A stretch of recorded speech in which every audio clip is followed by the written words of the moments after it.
कैसे हो आप सभी? सबका तैयारी अच्छा चल रहा है, रिवीजन अच्छे चल रहा है। मैं आप लोगों को रिवीजन क्लासेस करा रहा हूँ। घटना चक्र का पूरा एमसीक्यूज कराऊंगा और साथ में डिटेल भी मैं उसका डिस्क्रिप्शन आपके बीच में बताते चलूँगा। ठीक है, अभी तक हम लोग 5 टॉपिक अच्छे से पढ़ चुके हैं। 6वां टॉपिक हम लोग स्टार्ट कर रहे हैं। 5 टॉपिक में सबसे पहले मैंने पाषाण काल बताया था, उसके बाद में मैं आप लोगों को सिंधु घाटी सभ्यता, ठीक, फिर वैदिक सभ्यता और उसके बाद बौद्ध और ये जैन, है ना, और कुछ मिसलेनियस भी बताया था। तो चलिए समाप्त करते हैं दुनियादारी की बातों को और स्टार्ट करते हैं काम की बातों को। सबसे पहले आप इस बात को समझिए, जब कभी भी आप तैयारी करते हैं, जैसे कि आप अभी क्या देखने वाले हैं, अभी आपके बीच में जैन धर्म को रखने वाला हूँ। किसे? जैन धर्म को। तो जब आप जैन धर्म पढ़ते हैं, मतलब आपका जो अभी जो क्लास चल रहा है, समझ लो, वो क्या चलेगा? जैन धर्म चलेगा। तो जैन धर्म जब आप पढ़ेंगे तो कुछ चीज़ों को आपको जानना चाहिए, कुछ बेसिक तथ्यों को, बेसिक चीज़ों को आपको आपके नॉलेज में होना चाहिए। चलिए देखते हैं कि क्या क्या बातें हैं, है ना, फिर वो क्लियर होगा आपको। देखो, सबसे पहले हमारा जो टॉपिक है वो क्या है? जैन धर्म। जैन धर्म का अर्थ क्या होता है? देखिए, जैन का अर्थ क्या होता है, पहले इस चीज़ को देखिए। जब कभी भी आप जैन धर्म पढ़ें तो इसको बेसिक से स्टार्ट करो, ठीक। जैन का शाब्दिक अर्थ क्या होता है? What is the meaning of Jain? Jain का शाब्दिक अर्थ होता है जिन। अब भूत वाला जिन नहीं ना, खुल जाओ सिम सिम वो वाला जिन नहीं। जिन का मतलब क्या होता है? जिन का जो अर्थ होता है वो होता है विजेता, अर्थात जिसने अपने मन में, कर्म में, वाणी में जो विजय प्राप्त कर लिया हो वही जिन कहलाता है। और यही जैन से जिन और जिन से विजेता तक का सफ़र को आपको समझना है। यूँ तो जैन धर्म की जब बात आती है मेरे प्यारे बच्चों, तो इसमें टोटल कितने तीर्थकर थे? 24 तीर्थकर थे। इसमें गुरु को तीर्थकर कहा जाता है, इसमें गुरु नहीं कहा जाता, ठीक है, तीर्थकर कहा जाता है। इतनी बातें आपको जानना है कि इसमें 24 तो थे। अब पहले कौन थे? पहले तीर्थकर का क्या नाम था? उसके बाद में आपको पूछा जाएगा कि 23वें तीर्थकर कौन थे। तो पहले थे ऋषभदेव, अभी इसके एमसीक्यूज को कराऊंगा, है ना, अब बाकी उधर नहीं बता रहा हूँ। 23वें है पार्श्वनाथ, क्योंकि एग्जाम में इसी से पूछता है, पहले कौन था, 23वां कौन था। और लास्ट में जो अपन देखेंगे 24वां गुरु कौन थे? महावीर, स्वामी महावीर। और यहीं से जैन धर्म का चरमोत्कर्ष चालू होता है, ठीक। अब आपसे पूछा जाएगा, जब आप इस चीज़ को पढ़ो भगवान महावीर के बारे में, इसका जन्म कहाँ हुआ था और कब हुआ था? इसका जन्म हुआ था 599 ईसा पूर्व में। कब हुआ था? यहाँ पे। और वैशाली के पास में एक गांव है कुंडग्राम, यहीं पे इनका जन्म हुआ था। तो ये हो गया बेसिक इंट्रो। अब चलते हैं इसके एमसीक्यूज पे, मुद्दे की बात करते हैं, समय बर्बाद अपन नहीं करते। देखिए, जैन धर्म में 2 विभाजन हुआ, 2 भाग बटा, एक श्वेतांबर, एक दिगंबर। पहले बेसिक डिफरेंस को समझो मेरे प्यारे बच्चों, उसके बाद में एमसीक्यूज को कराएंगे। देखिए, जब बात आती है श्वेतांबर की, तो श्वेतांबर नाम से ही समझ आ रहा है कि क्या करते थे? श्वेत वस्त्र को धारण करते थे, ठीक है। और दूसरा है मेरे बच्चों दिगंबर है। बच्चों ध्यान से समझिएगा, श्वेतांबर इस संप्रदाय के लोग क्या करते थे? श्वेत वस्त्र धारण करते थे, और ये लोग क्या है, पूर्णतः नग्न रह करके तपस्या करते थे। 2 बेसिक डिफरेंस है। इस मत के अनुसार स्त्री के लिए मोक्ष प्राप्ति संभव था, क्योंकि वो श्वेत वस्त्र स्त्री धारण कर सकती थी। और इसमें स्त्री के लिए मोक्ष संभव नहीं था, क्योंकि स्त्री को समाज में निर्वस्त्र देखना उचित नहीं है, सामाजिक मान्यता के खिलाफ है। इसलिए दिगंबर संप्रदाय में स्त्रियों को मोक्ष संभव नहीं था। इस संप्रदाय के लोग ज्ञान प्राप्ति के बाद में भोजन ग्रहण करने पे विश्वास करते थे। मतलब आपको लग रहा है कहीं ना कहीं कि ज्ञान प्राप्ति करने के बाद ये भोजन ग्रहण करते थे। और ये जो मान्यता के लोग थे, दिगंबर लोग, तो इसमें उन लोग भोजन ग्रहण नहीं करते थे, अपने प्राण की त्याग कर देते थे, है ना। बताया था ना, संलेखना, संथारा, दुनिया भर की चीज़ों को। तो वो क्या करते थे? भोजन ग्रहण नहीं करते थे इस विचारधारा में। इसमें जो महावीर स्वामी थे, देखिए इस विचारधारा में, देखिए इस मत के अनुसार महावीर स्वामी विवाहित थे। मतलब ये ऐसा मान रहे हैं इन लोग कि जो महावीर भगवान थे वो क्या थे, परिवार के साथ रह के साधु जीवन जिए हैं, ऐसा इनका कहना है कि मतलब महावीर स्वामी क्या थे, विवाहित थे। दिगंबर क्या कहते हैं कि महावीर का विवाह नहीं हुआ था, ऐसा कहते हैं, ऐसा मानते हैं हम लोग। इस मत के अनुसार 19वें जो तीर्थकर था वो मल्लीनाथ स्त्री थे। तीर्थकर मतलब गुरु, तो 19वां जो तीर्थकर था वो मल्लीनाथ जो थे वो स्त्री थे और वो उनके 19वें गुरु थे। जबकि इसमें क्या कह रहे हैं कि मल्लीनाथ स्त्री नहीं थे, पुरुष थे। ऐसी बेसिक डिफरेंसेस है। Now come to the point. अब स्टार्ट करते हैं एमसीक्यूज। आज से हम लोग जैन को चालू कर रहे हैं। ठीक, बहुत शालीनता से, बहुत अच्छे से पढ़िए बच्चों, क्योंकि समय कम है, इसलिए एक एक क्वेश्चन को आपको डील करना है, सीखना है और अपने एग्जाम में अच्छे मार्क्स कवर करना है। क्योंकि मैं खुद एक गवर्नमेंट एम्प्लॉय हूँ, तो मैं जानता हूँ कि एक अच्छी ज़िंदगी गवर्नमेंट जॉब में वाकई में है। वाकई में एक अच्छी ज़िंदगी, एक अच्छी लग्जरी लाइफ है और एक अच्छा रिस्पेक्टफुल लाइफ है। तो इस चीज़ को मैं बेसिक समझता हूँ। बस ये है कि आपको टाइम निकालना पड़ेगा, टाइम को मैनेज करना पड़ेगा। जैसे मैं 8 घंटे 10 घंटे ड्यूटी करके ये सारी चीज़ें करता हूँ। कई सौ स्टूडेंट को छत्तीसगढ़ के मैं क्लासेस देता हूँ, है ना। तो देखिए, जैन धर्म के संस्थापक कौन थे। संस्थापक की बात आ रहा है ना, तो पहले जो गुरु होंगे वही होंगे। ऋषभ देव पहले गुरु थे, यही जो है जैन धर्म के संस्थापक थे। ठीक, देखिए, जैन धर्म के मूल संस्थापक या प्रवर्तक में प्रथम तीर्थकर ऋषभ देव को ही आदिनाथ कहा जाता था। ठीक है, महावीर स्वामी जैन धर्म के 24वें तीर्थकर थे। 6वीं शताब्दी ईसा पूर्व में जैन धर्म का प्रसार किया गया। ठीक है, अब इस क्वेश्चन का आंसर बताइए। छत्तीसगढ़ पीएससी में पूछा गया था, जैन धर्म के प्रथम तीर्थकर कौन थे, ऋषभ देव थे। ठीक है, इतनी बातें तो आपसे बन ही जाएगी और इतनी बातें आप बना लेंगे। इसे बताइए बच्चों, जैन तीर्थकर पार्श्वनाथ किस स्थानों से मुख्यतः किससे संबंधित है, है ना। तो आपको बताना है वाराणसी। पार्श्वनाथ कौन थे, 23वें तीर्थकर थे। ठीक है, अब देखिए, पार्श्वनाथ 23वें जैन तीर्थकर थे। इसका जन्म वाराणसी के राजा अश्वसेन के यहाँ हुआ था। इसकी माता का नाम वामा देवी थी। इसका प्रतीक चिन्ह सर्प था। ठीक, एक बात याद रखना, पहले के जितने भी जैन धर्म हैं या बौद्ध धर्म हैं, ऐसे जगह पे जितने लोगों को आप देखोगे ना, जितने बड़े बड़े संत थे, जितने बड़े बड़े तीर्थकर थे, सब बड़े घर के थे और उन्होंने सत्य की खोज के लिए अपने घर को, सुख सुविधा को, बाल बच्चे, पति पत्नी को त्याग दिया। आज के बाबा गरीब होते हैं और गरीब होने के बाद में जब वो तीर्थकर बनते हैं, बाबा बनते हैं, तो इतनी संपत्ति उनके पास हो जाती है, इतनी ज़्यादा प्रॉपर्टी आ जाती है, तो वो एक ठो सोचने वाली बात है। पहले के लोग प्रॉपर्टी छोड़ के वन की ओर जाते थे, वानप्रस्थ करते थे, अर्थात वन की ओर प्रस्थान करते थे। और अब वन से निकले हुए लोग क्या कर रहे हैं, महल में जा रहे हैं, है ना। तो ये चीज़ें देखने को मिलती है। इस क्वेश्चन का आंसर बताइए बच्चों। यहाँ पे क्या करना है आपको, जो तीर्थकर दिए हैं उनकी यहाँ पे पहचान करना है कि भैया प्रतिमा का लक्षण क्या है। किसे अश्व कहा जाए, किसे सर्प कहा जाए, किसे जल या कलश कहा जाए, किसे ऋषभ कहा जाए। ठीक, आदिनाथ, ऋषभ देव को आदिनाथ हम लोग कहते थे, और दूसरा पार्श्वनाथ शर्व से सर्प। ठीक, तो वैसे आप क्या करेंगे बच्चों, देखो यहाँ से मिलान कर लेंगे। आदि को ऋषभ, और हमारे पहले तीर्थकर का नाम क्या बताया मैं, पहले तीर्थ का नाम आपको ऋषभ देव बोला हूँ, तो ऋषभ देव को ही आदिनाथ बोलते थे, इसीलिए ऋषभ को ऋषभ, ऋषभ को वृषभ। ठीक है, इससे ले लेना। मल्लीनाथ जल का कलश जो था वो ले लेना। पार्श्व शर्व से सर्प ले लेना। संभव से अश्व, अगर संभवनाथ आता है, अगर घोड़े से आप दौड़ोगे तो संभवतः आप जीत जाओगे, ऐसे याद करना।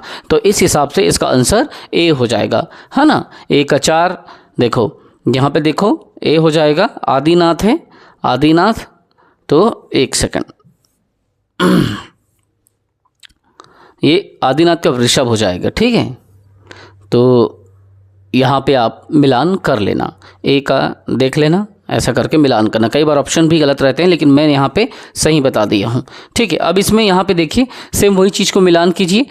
देखो सर्प आपको दिख रहा है, पार्श्वनाथ 1 से मिलाना और उसके बाद में क्या करना, नीचे से टेली करते हुए जाना।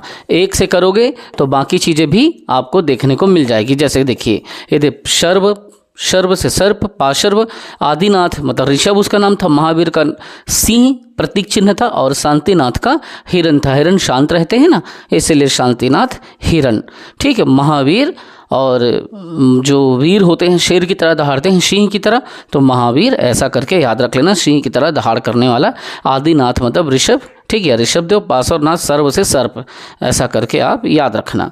फिर उसके बाद में बच्चों यहाँ पे देखना है आपको, इस क्वेश्चन को देखिए, ये यूपीपीएससी प्री में पूछा गया था। कौन सा युग्म सही सुमेलित नहीं है?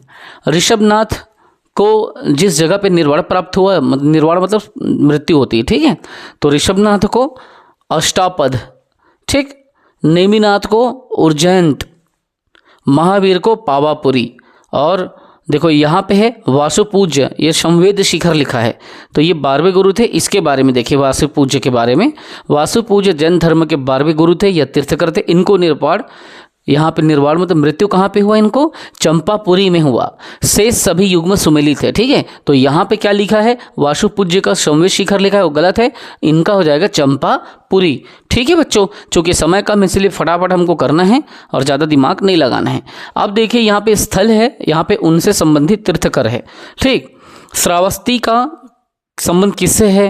काकंदी का कहाँ है? अयोध्या का कहाँ है? और पभूषा का कहाँ पे है?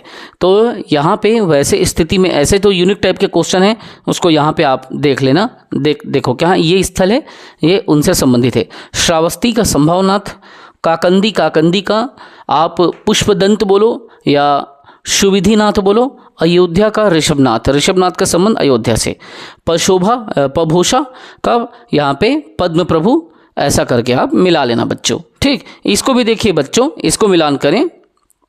देखिए, निम्नलिखित तीर्थकरों पर विचार कीजिए तथा उसको सही कालक्रम में व्यवस्थित कीजिए। सबसे पहले यहाँ पे इतने सारे मतलब गुरुओं का नाम दिया है, टोटल 24 गुरु थे, है ना। तो हमको तो उतना पता नहीं, हमको तो पहला पता है, 23वां पता है और 24वां पता है। तो वैसे क्वेश्चन पे आपको क्या करना है, इस क्वेश्चन को का सही आंसर आपको बता रहा हूँ, इसका ए होगा। पहले अभिनंदन आएगा, ठीक है, अभिनंदन गुरु। उसके बाद में आएंगे ये पद्मप्रभ आ जाएंगे, पद्मप्रभ या पद्म प्रभु, और उसके बाद में विमलनाथ आएंगे, और लास्ट में मुनि सुब्रत आएंगे, ठीक है। तो इसका आंसर ए हो जाएगा, 1 4 2 3, ठीक है। तो 1 लेना, 4 लेना, 2 लेना और 3 लेना, अभिनंदन, फिर पद्मप्रभ, फिर विमलनाथ, और लास्ट में आप लेना मुनि सुब्रत, ठीक है। ऐसे टोटल 24वें तीर्थकर में हमको क्या याद है? पार्श्वनाथ याद है, महावीर स्वामी याद है, और शुरू के 3 को याद रख लेना, ऋषभ, अजीत, संभव, ठीक। तो ऋषभदेव, अजीत नाथ और संभवनाथ, बस, उससे ज़्यादा याद होता भी नहीं है और करना भी नहीं है। ऐसे एक आध क्वेश्चन कभी आएंगे, वरना रोज नहीं आएंगे। महावीर का जन्म कहाँ पे हुआ था? तो पहले ही बताया था कुंडग्राम, या कई जगह पे ना कुंड भी लिखा है, कुंड प्रदेश लिखा है, ऐसा लिख दिया, ठीक है। वास्तविक में वो कुंडग्राम है।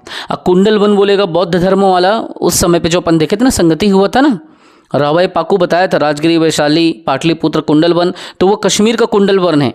ये जो है आपका एक कुंडग्राम है, कुंडलवन नहीं है, तो इस बात याद रखना, कुंडग्राम, ठीक है। देखिए जी, अभी वैशाली के पास है ये, है ना। ये महावीर स्वामी का जन्म कुंडग्राम या कुंडलपुर में वैशाली के पास हुआ था 599 ईसा पूर्व में। इसकी माता का नाम त्रिशला था। वैशाली के लिच्छवी गणराज्य के प्रमुख चेटक की ये बहन थी। त्रिशला किसकी बहन थी? चेटक की। और वैशाली के जो नरेश थे, कौन सा? लिच्छवी नरेश, ठीक है, वहाँ का राजा चेटक की बहन। तथा पिता कौन थे?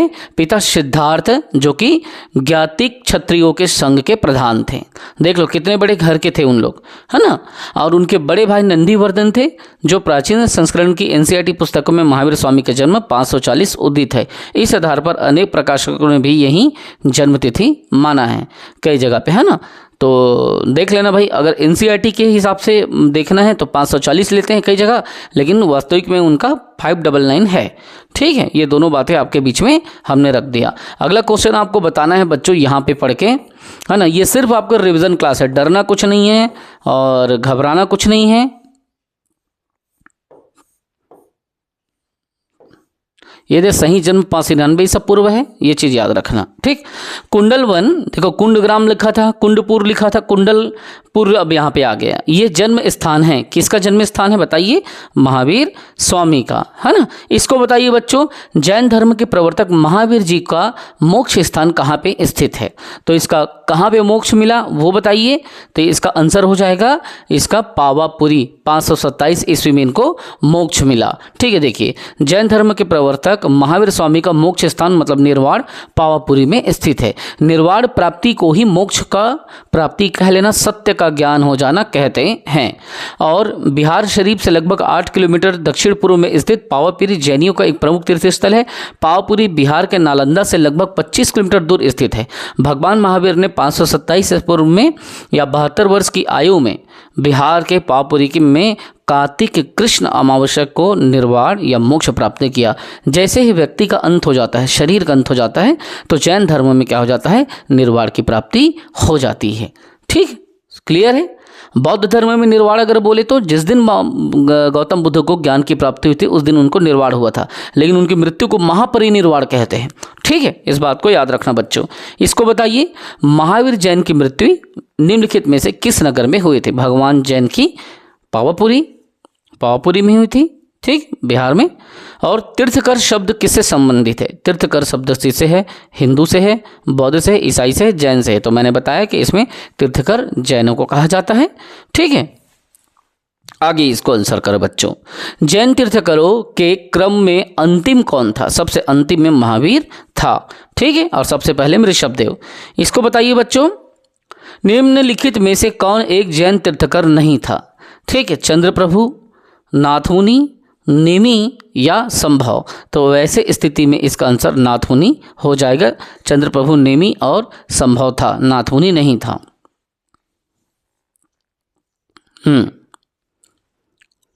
प्रभासगिरी जिनका तीर्थ स्थल है वो कौन सा है? किनका है? जैन का है, बौद्ध का है? तो इसका है बौद्ध। देखिए, प्रभासगिरी कहाँ पे? उत्तर प्रदेश के कौशाम्बी में है, जैन धर्म स्थल है ना। और 6वें जैन तीर्थकर पद्मप्रभ या पद्म प्रभु से संबंधित है। पद्मप्रभ इनका नाम है, कई जगह पद्म प्रभु लिखा गया है बच्चों। ठीक, जैन धर्म में पूर्ण ज्ञान के लिए क्या शब्द है? जिस दिन व्यक्ति, जीन मतलब तो विजेता हो जाता है, जिस दिन व्यक्ति को पूरी तरह से ज्ञान होता है तो वो कैवल्य कहलाता है। कैवल्य की प्राप्ति मतलब सत्य का ज्ञान उनको हो गया, कैवल्य प्राप्त हो गया, पूर्ण ज्ञान हो गया। ठीक, और निर्वाण को मृत्यु।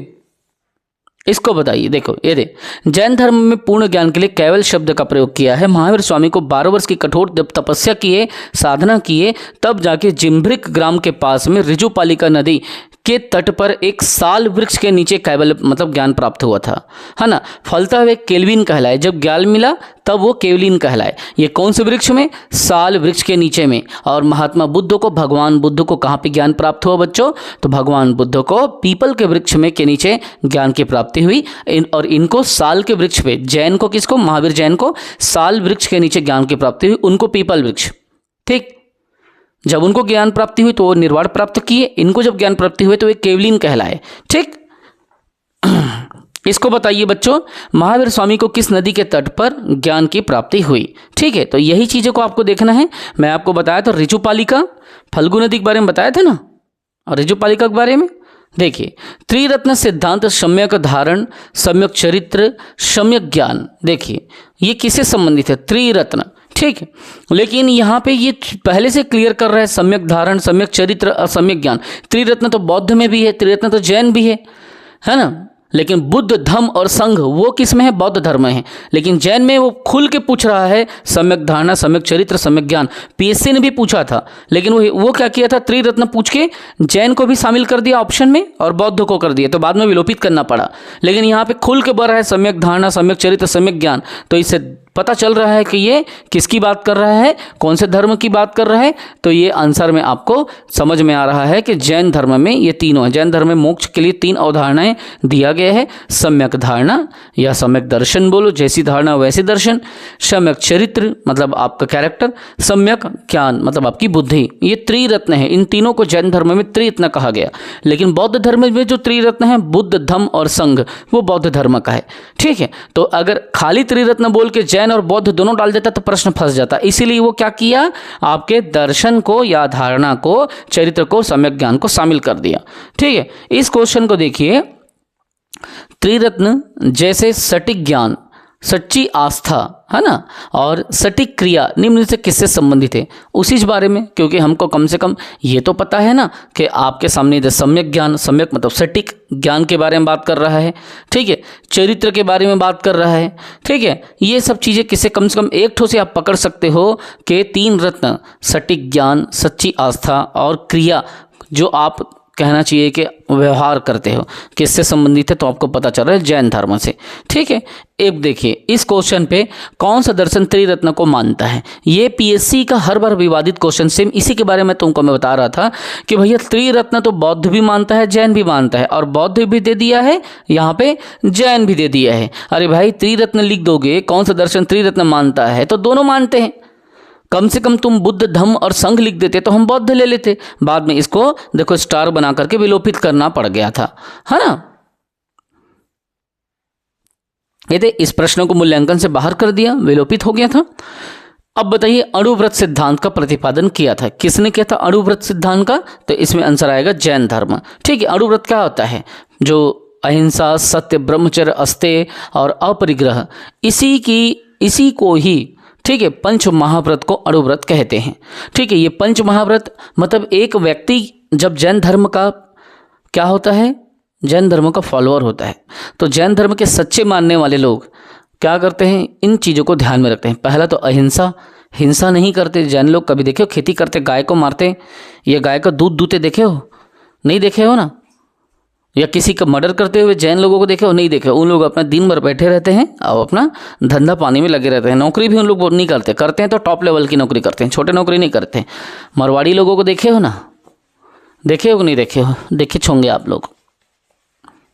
तो वही चीज़ है, पंच महाव्रत को अणुव्रत कहा जाता है। अहिंसा, सत्य, ब्रह्मचर्य, है ना। एक तो अहिंसा का भाव, दूसरा सत्य बोलते हैं, तीसरा यहाँ पे ब्रह्मचर्य और अस्तेय और अपरिग्रह।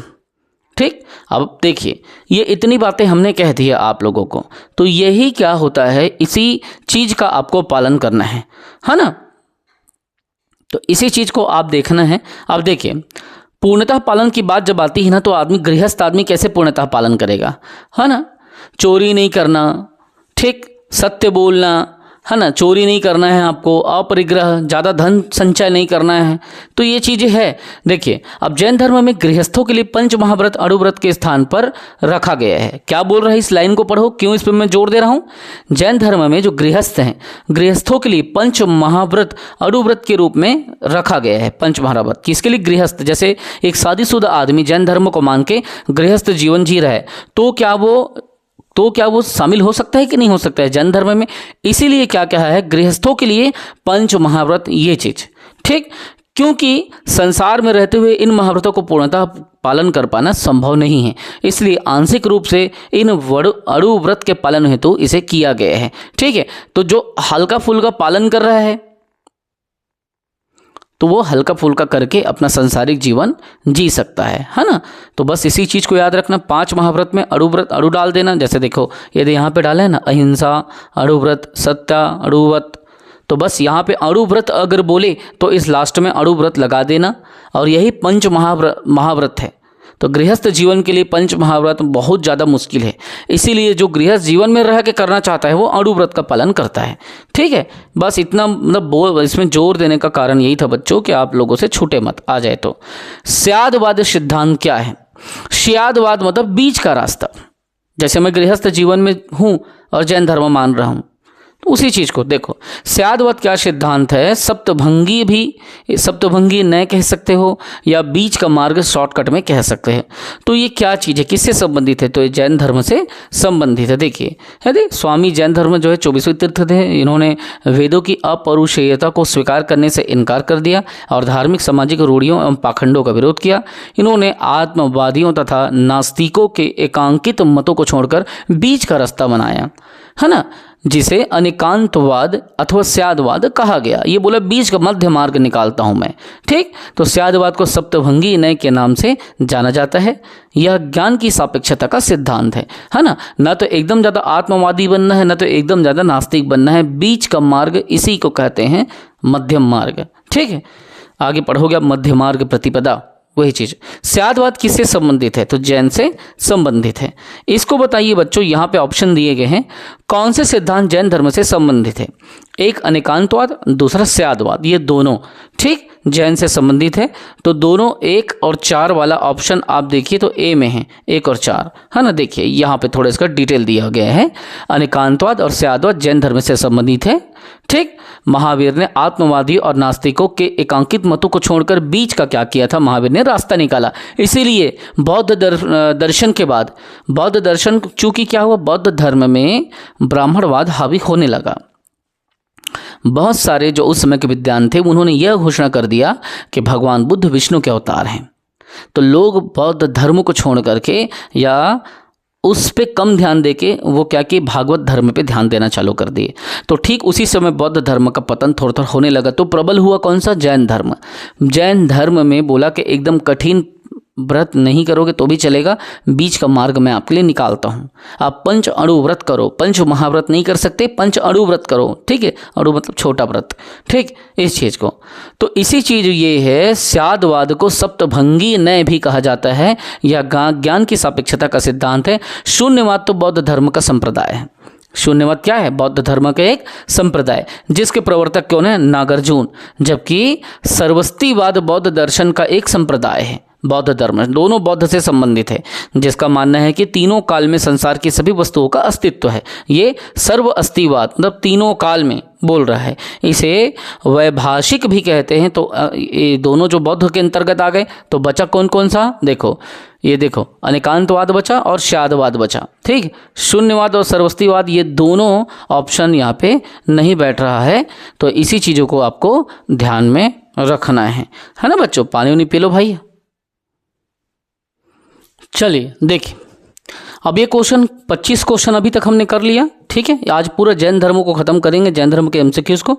जैन दर्शन के अनुसार सृष्टि की रचना एवं पालन पोषण आपको देखना है कि किस विधान से हुआ है। तो इसका आंसर आपको ले रहे हैं सार्वभौमिक विधान से हुआ है, ठीक है। जब कभी भी आईएएस का क्वेश्चन 2011 में, ठीक है, आईएएस के एग्जाम में पूछा था यूपीएससी ने, तो आपको ऐसा जब पूछे तो सृष्टि की रचना और पालन पोषण सार्वभौमिक विधान से हुआ है, इस बात को याद रखना है बच्चों, ठीक। अगला क्वेश्चन में मैं आपको लेके चलता हूं।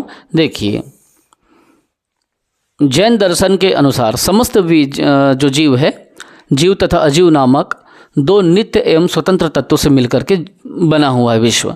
जीव चेतन तत्व है, जबकि अजीव अचेतन जड़ तत्व है। यहाँ जीव से तात्पर्य उपनिषदों की सार्वभौमिक आत्मा से न होकर व्यक्तिगत आत्मा को जीव कहा जा रहा है, ठीक। जबकि उपनिषद जो हैं उसमें जो सार्वभौमिक आत्मा है उससे इसका कोई संबंध नहीं है। जैन मतों के अनुसार आत्माएं अनेक होती है तथा सृष्टि के कण कण में जीवों का वास होता है। अतः विकल्प ए सही है, जिसमें उल्लेखित है कि जैन दर्शन के अनुसार सृष्टि की रचना और पालन पोषण सार्वभौमिक विधान से हुआ है। इसका कोई संचालक या नियंत्रणकर्ता नहीं होता, ठीक है बेटा, इतना याद रखना है। इस क्वेश्चन को बताओ, अनेकांतवाद निम्नलिखित में से किसका क्रोध सिद्धांत और दर्शन है। अनेकांतवाद अभी जस्ट अपन पढ़े हैं, इसका आंसर क्या हो जाएगा, इसमें जैन दर्शन हो जाएगा। अनेकांतवाद को ही सप्तभंगी सिद्धांत कहते हैं बच्चों, ठीक। अब इसको बताइए, निम्नलिखित में से कौन सा दर्शन या कौन सा धर्म विश्व विनाशकारी प्रलय की अवधारणा में विश्वास नहीं करता। मैंने कहा था ना, शांति प्रिय धर्म है, ये कभी विनाश या हिंसा इत्यादि चीज़ों में विश्वास नहीं करते। तो आप इसका आंसर क्या लेंगे, बी ले लेंगे, है ना। देखिए, जैन दर्शन में या जैन धर्म में ईश्वर की कल्पना नहीं की गई है। इस धर्म के अनुसार जगत की सृष्टि नहीं की गई है। जैसे वैदिक ग्रंथ में कहते हैं ना, जगत की सृष्टि हुई, ब्रह्मा ने सृष्टि किया कहते हैं ना, या जो ऋग्वेद है उसको देवताओं ने देवकृति बनाया। अपरुषेयता मतलब किसी पुरुष से ऋग्वेद नहीं बना है, ईश्वर से बना है, ऐसा बोलते हैं ना। तो वैसे यह संसार क्या है, नित्य और शाश्वत है। इसमें किसी प्रलय का किसी समय प्रलय नहीं होता है, ऐसा ये मानते हैं। इस क्वेश्चन को देखिए, जैन धर्म का आधारभूत क्या बिंदु है, तो ये अहिंसा से संबंधित है ना। देखिए, जैन धर्म का जो बिंदु है इसमें सम्यक चरित्र के अंतर्गत क्या होता है, देखो, तापसों के लिए, जो तपस्वी जो होते हैं उनके लिए अहिंसा, सत्य, अस्तेय, ब्रह्मचर्य और अपरिग्रह नामक पंच महाव्रत की व्यवस्था की गई है। अगर कोई व्यक्ति पंच महाव्रत का पालन नहीं कर पाता है तो वो व्यक्ति पंच अणुव्रत का पालन करके जैन धर्म में मुक्ति पा सकता है। इसको बताइए, यापनीय किसका एक संप्रदाय है? तो यापनीय भी जैन धर्म के अंतर्गत आने वाला एक संप्रदाय है बच्चों। बहुत शालीनता से पढ़िए, बहुत ध्यान से पढ़िए, है ना। और देखिए यापनी के बारे में, ये एक संप्रदाय है, इसकी उत्पत्ति किससे हुई है? दिगंबर संप्रदाय से हुई है। तथापि यह संप्रदाय कतिपय श्वेतांबर मान्यताओं का भी पालन करता था। कभी ऐसा एक दौर था कि श्वेतांबर मान्यताओं का भी ये पालन करता था यापनीय, लेकिन अभी क्या है, ये दिगंबर के अंतर्गत आता है। दिगंबर क्या है? नग्नावस्था में होने वाले मुनि होते हैं। ठीक, अब देखिए इस क्वेश्चन को बताइए, भारत की धार्मिक प्रथाओं के संदर्भ में स्थानकवादी संप्रदाय का संबंध किससे है? तो ये जैन मत है। 1653 में क्या हुआ था, इसकी स्थापना की गई थी। स्थानकवादी श्वेतांबर जैनों का संप्रदाय है। श्वेतांबर जैन जो श्वेत वस्त्र धारण करते हैं, उनमें ही एक संप्रदाय है स्थानकवादी। ठीक है, जैसे बौद्ध में हमने बताया था हीनयान, महायान, फिर उसके बाद तरह तरह के उसमें वो बटे थे ना। उसी तरह से जैनों में श्वेतांबर और दिगंबर है।